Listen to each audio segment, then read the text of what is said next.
संगीत वो चीज है जिसमें शब्द की जरूरत नहीं है, अंतर के नाद की जरूरत है, अंतर के आवाज की जरूरत है। तो संगीत का मतलब ही हमारे अंतर जो एक स्फुरण है ध्वनि का, जिसको लोग बोलते हैं तो शब्द बनता है, जब तक नहीं बोलते तब तो एक आवाज, तो वो आवाज से जुड़ने का एक जरिया है संगीत। ये जिनको शब्द की चोट लगी उन्होंने अपने जीवन में पूरी तरह से बदलाव हो गया।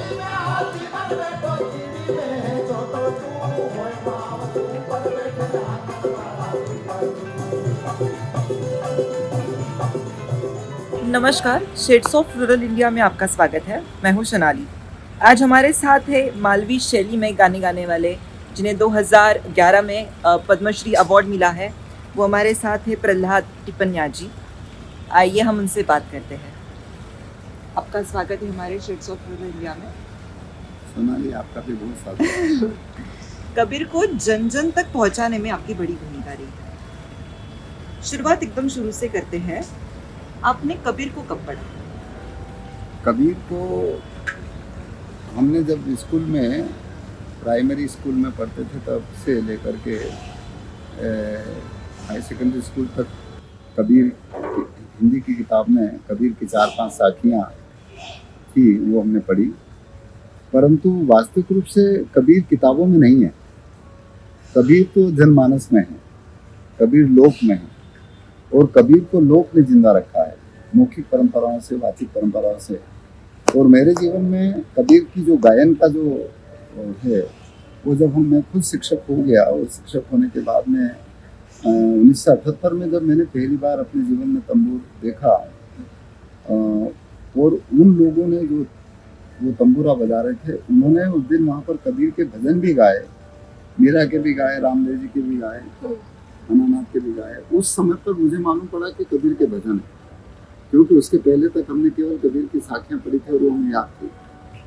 और यही बात उनसे हमने पहली बार प्रश्न पूछा कि आपने जो गाया कबीर, ये किताबों में तो है ही नहीं।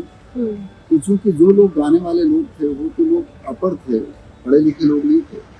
हम तो कबीर के भजन गा रहे थे। जब पढ़े लिखे लोग नहीं थे और कबीर के भजन गा रहे थे, तो हमने उनसे पूछा कि ये जो आप गा रहे हो, ये कहाँ है? किताबों में नहीं है, आप कहाँ से ले आए? तो उनका एक ही कहना था कि साहब, ये तो हमारे पूर्वज या जो बड़े बुजुर्ग लोग गाते चले आ रहे हैं, उनसे मौखिक रूप से हमने सुना और वो हम गा रहे हैं।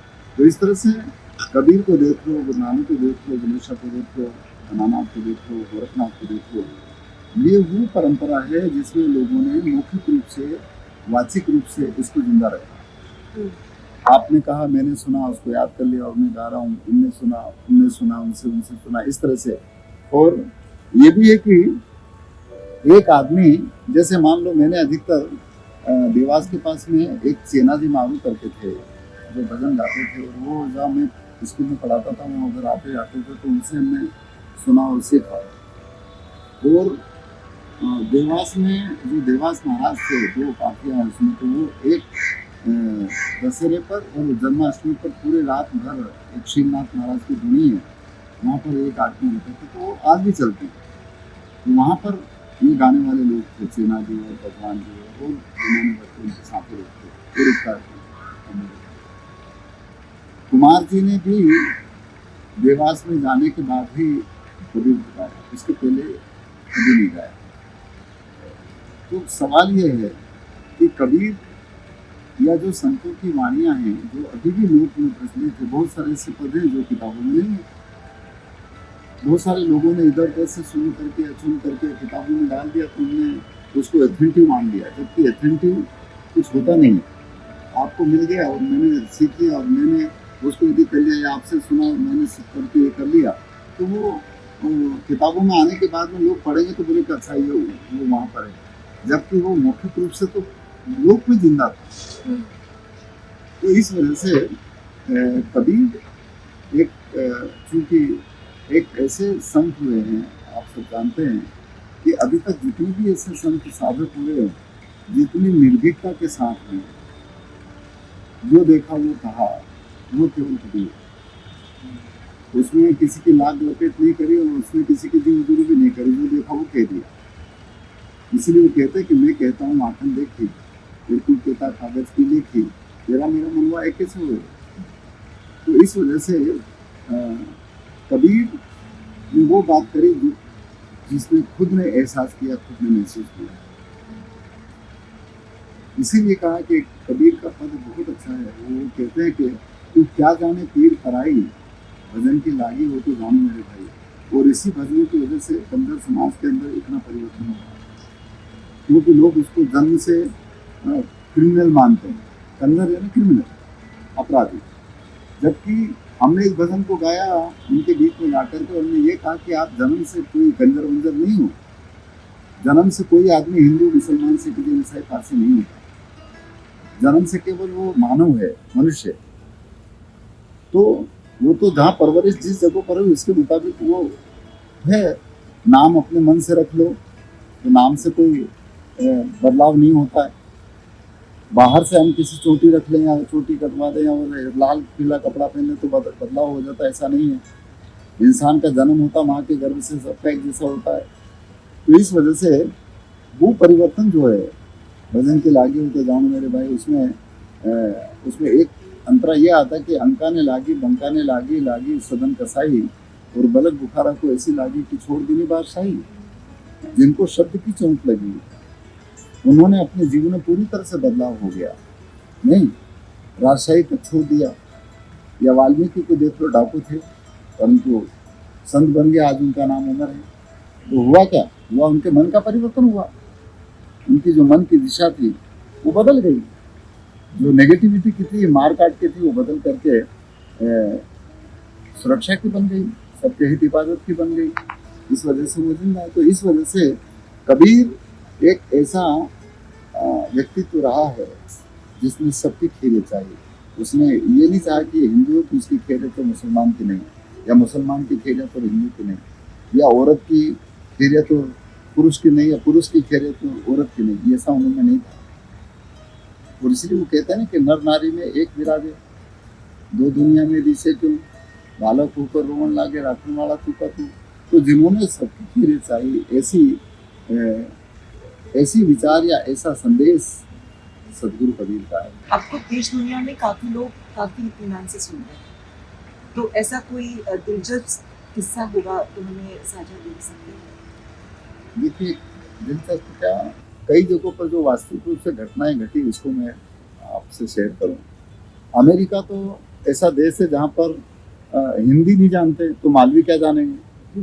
जब हम 2003 में अमेरिका गए तो कुछ लोगों का, क्योंकि हमने तो यही गाया जो अपन गाते हैं इसी मालवी लोक शैली में।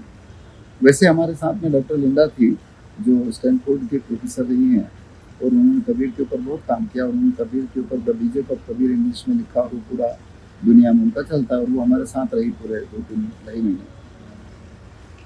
कुछ लोगों का ये था कि जब हम, एक तो वहाँ शुरू में जब हम गए थे तो हमें भी थोड़ा अजीब सा लगा कि जैसे स्टेज से जब हम नीचे उतरते थे तो वहाँ पर लड़के और लड़कियाँ यूँ गले लग जाते थे, तो हमको थोड़ा संकोच, क्योंकि भारत में भी ऐसा कर ले तो लोग उसको पता नहीं क्या सोचे। परंतु वहाँ पर एक ये निश्चलता है, वहाँ पर इस तरह का कुछ है नहीं। दूसरी बात ये है कि वहाँ पर उन लोगों ने ये कहा कि हमारे अमेरिका के 200 साल के इतिहास में हमने ऐसा कभी नहीं सुना। तीसरी बात उन्होंने ये कही कि आपने क्या गाया ये तो हमें मालूम नहीं पड़ा, परंतु हमें इसके सुनने से हमारे अंतर में कुछ हुआ। तो संगीत वो चीज है जिसमें शब्द की जरूरत नहीं है, अंतर के नाद की जरूरत है, अंतर के आवाज की जरूरत है। तो संगीत का मतलब ही हमारे अंतर जो एक स्फुरण है ध्वनि का, जिसको लोग बोलते हैं तो शब्द बनता है, जब तक नहीं बोलते तब तो एक आवाज है। तो वो आवाज से जुड़ने का एक जरिया है संगीत। गीत, संगीत में जैसे हम पहले अक्षर को हटा दे तो गीत बजता है, तो गीत की वजह से सब लोग इकट्ठे हो गए। तो वो इकट्ठे हो इसलिए हो गए क्योंकि फिर बाद में पीछे का अक्षर हट गया, तब संगीत जैसा भी अपन संगी बन गए, सब साथ हो गए। तो जब सब साथ हो गए और हमने उस चीज का यदि अपने अंतर में एहसास कर लिया तो बीच का अक्षर हटा दो, जी को हटा दो, किसी बचता क्या, संत। तो ये है संत। संत किसी पहनावे से नहीं है, और संत का मतलब तो ये होता है कि हर तन के अंदर एक संतत्व है, हर तन के अंदर एक सुप्रीम पावर है जो इस तन को चलाता है। और ये ही एक प्रकार का सनातन है। मैं सनातन मानता हूँ, पर क्या सनातन का मतलब होता है हर इंसान के तन में, हर तन में, चाहे वो स्त्री हो चाहे पुरुष हो, कोई भी देश का रहने वाला हो, कोई धर्म को मानने वाला हो, उसके शरीर में सनी हुई एक ऐसी सुप्रीम पावर है जो उसके शरीर को चलाता है। और इसीलिए उसको सनातन कहना चाहिए। हर तन के अंदर सना हुआ वो राम, ईश्वर, अल्लाह, देवी देवता जो मानते हो वो है सनातन। तो सनातन सब में है। तो इस वजह से संगीत में ये चीज़ है। तो वहाँ पर उन्होंने ये कहा कि आपके इन भजनों को सुन करके हमें भीतर से कुछ, तो संगीत ये चीज़, कबीर ये चीज़। और इसीलिए कबीर जो वहाँ पर तो शायद वो कहे कि हमने तो पहली बार सुना, तो बेचारे कबीर को कौन गाएगा। भारत का भी दुर्भाग्य तो ये तो अब लोग गा रहे हैं, कबीर फेस्टिवल हो रहे हैं, जगह जगह पर सब गाने लग रहे हैं। तो उसके पीछे ये भी कारण है, मैं मानता हूँ कि कबीर को देख लें या रविदास को देख लें या दादू पलटू को देख लें, ये ऐसे तबके से हुए हैं भारत के मुताबिक जो नीची जाति मानी जाती है, अनुसूचित जाति जनजाति मानी जाती है। और आज भी अनुसूचित जनजाति के साथ में कितना भारत में दुर्व्यवहार और दुर्घटनाएं हो रही है, ये आप सब लोग वाकिफ हैं। तो बेचारे कबीर ऐसी जगहों पर रहे तो उनको कौन, उनकी बात को कौन मानेगा, उनकी बात को कौन पूरी दुनिया के लिए इतनी ज़्यादा रखेगा। ये तो वो लोग महान हैं जिन्होंने बेचारों ने मौखिक रूप से जिंदा रखा है। और मौखिक रूप से जिंदा उसी वर्ग के लोगों ने रखा है। दूसरे वर्ग के लोगों ने उनको क्या अटकी कि वो गाए कबीर को या रविदास को। आज भी लोग रविदास का नाम लेने से अंतर से कतराते हैं। और बहुत सारे लोग ऐसे हैं जो कबीर के प्रति आज भी अंतर में नफरत है। तो क्या बात करूं, जबकि कबीर की बात को इस दुनिया में कोई काट नहीं सकता, क्योंकि उन्होंने वो इंसानियत की बात करी, उन्होंने वो जमीर की बात करी, उन्होंने वो लाली की बात करी, उन्होंने प्रेम और सद्भाव की बात करी। वो तो ये कहते हैं कि जागट प्रेम न संत रेन सोगट जान निशान, और जैसे खाल लोहार की श्वास ले बिन प्राण। जब तक इंसान के अंदर प्रेम और सद्भाव नहीं है तब तक क्या। हमारे देश में देख लो, एक जाति का दूसरी जाति के प्रति कितना नफरत है, एक धर्म के प्रति दूसरे धर्म के प्रति कितनी नफरत है।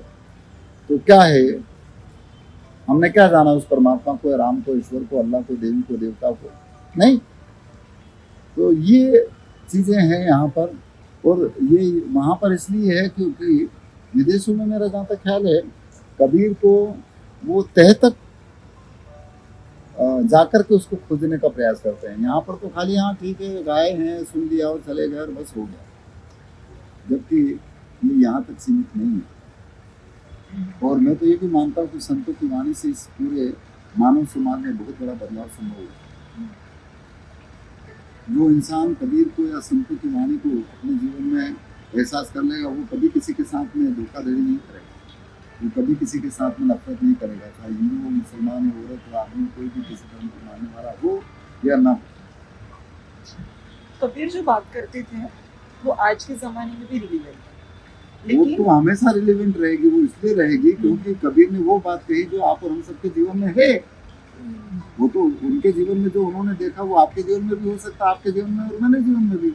अरे भाई ठोकर यदि लगेगी तो कबीर को लगे तो जो दर्द होगा वो आपको लगेगी तो आपको भी होगा, मुझे लगेगी तो मुझे भी होगा। नहीं तो अगर आज के ज़माने में होते तो क्या लोग इतना उनमें विश्वास अरे करते? बाप रे, आजकल आज के जमाने में होते तो उनके ऊपर पता नहीं कर कितने तो केस लग जाते हैं, उनको लोग मार काट करके फेंक देते। और उनके साथ उस समय पर भी हुआ, उस समय पर भी कई कसनियाँ ली उनके साथ में, उनको मारा गया, उनको डुबाने का प्रयास किया, ऐसा कहते हैं। नहीं तो इस तरह से देखिए, जो साथ बात कहते हैं उसको तो लोग धिक्कारते ही हैं, उसके साथ घटना होती है। सांस कहूँ तो मारूं धावे झूठा जब पतियारा, कबीर कहते हैं ना, साधु देखो जब गोरा ना। तो आज तो ये पूरा संसार गोरा गया है। पूरी दुनिया की जमीन अपनी जगहों पर ये रहेगी और वैसी ही रहेगी। जमीन के ऊपर इधर उधर हम खिसक रहे हैं और एक दूसरे की मार काट कर रहे हैं, लड़ाई झगड़ा कर रहे हैं। जमीन तो वहीं पर है, हम इधर उधर हो रहे हैं। क्या जरूरत है? सब अपनी अपनी जगहों पर रह करके सबका हित करे, उसका संरक्षण करे, उसका सब अपने तौर तरीके से अपने जीवन को अच्छी तरह से गुजारे। बस हम उसमें किसी का अवरोध या किसी की अड़चन पैदा क्यों करें? उसमें कहीं ना कहीं हमारा स्वार्थ है, हमारा कहीं ना कहीं हित है। और जहाँ पर स्वार्थ और हित होता है वहाँ पर भले कुछ भी कहो, वहाँ तो ना तो कोई धर्म है, ना कोई मजहब है, ना कोई जाति है, ना कोई संप्रदाय है। तो इस वजह से इस हदों से जब तक इंसान ऊपर ना उठे तब तक ये बड़े बड़ी शास्त्र की बात या बड़े बड़े भजनों की बात या बड़े बड़े जमाने भर के हम जो करते हैं उसका कोई औचित्य नहीं। मैं तो ऐसा मानता हूँ। सर, अभी आपने कहा कि अभी आज के समय कबीर होते तो पता नहीं उनके साथ क्या होता, है ना, कुछ भी हो सकता था, उन पे बहुत सारे केस हो सकते थे। और आप खुद इसको गाते हैं तो आपका अभी क्या अनुभव है? मतलब आपके तो क्या हाँ, डर लगता है क्या? हमारे साथ भी कुछ हो सकता है और वो हुआ, पर खैर जाको राखे साइया मार सके ना कोई, बाल न बांका कर सके जो जो मेरी हो। तो इस वजह से जब तक जो कुछ होगा वो होगा, पर हम जीवन पर्यंत कबीर को गाएंगे और वही गाएंगे जो हमने लोगों से सुन रखा और कबीर की जो मूल वाणी है उसको गाएंगे।